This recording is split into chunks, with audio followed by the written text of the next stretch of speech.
Oke teman-teman, jadi beta baru muncul lagi setelah kurang lebih 2 minggu beta seng posting beta punya konten di TikTok. Ini salah satu penyebab. Nah jadi bagaimana rasanya sudah edit video capek-capek toh, cari data dari sana dari sini, apalagi katong kasih informasi. Beta kasih informasi, beta pasti sajikan data yang ya kurang lebih akurat, ya 99% akurat, karena banyak yang ikuti beta punya konten-konten, dan di situ beta dari data yang ada beta bisa yakinkan penonton bahwa ini kurang lebih informasinya akurat, sehingga beta juga bingung lagi. Ini misalnya konten jarak antara Pulau Metia Marang, Maluku Barat Daya dengan Australia, entahlah melanggar panduan komunitas apa, kemudian tentang pampasan perang Indonesia dapat ganti rugi 223 juta US dollar, lalu Emplawas dapat apa. Kita kaget tiba-tiba 2 konten ini dia dapat hapus otomatis dari TikTok, makanya pemalas lagi para edit konten.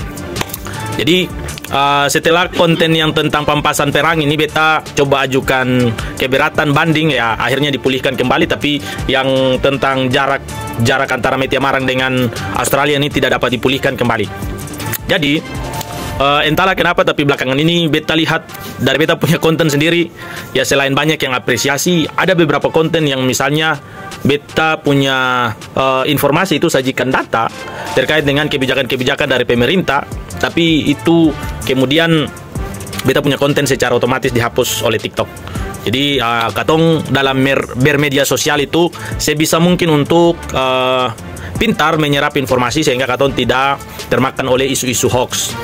Kemudian beta tidak upload, tapi beta tetap pantau dengan berbagai macam komentar, pengikut, orang yang share, simpan, tambahkan beta punya konten di favorit.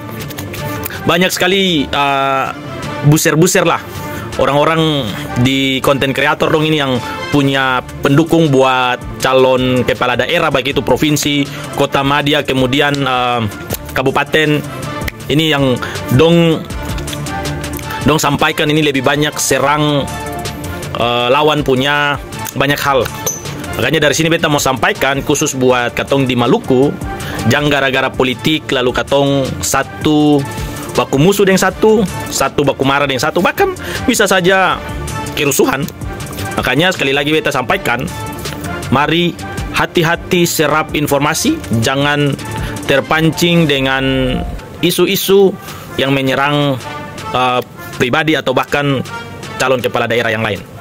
Mari, pemilihan cuma 5 tahun satu kali, tapi hubungan adik kakak orang basudara itu akan selamanya. Jadi jangan tagal politik lalu katong satu baku musuh dengan satu.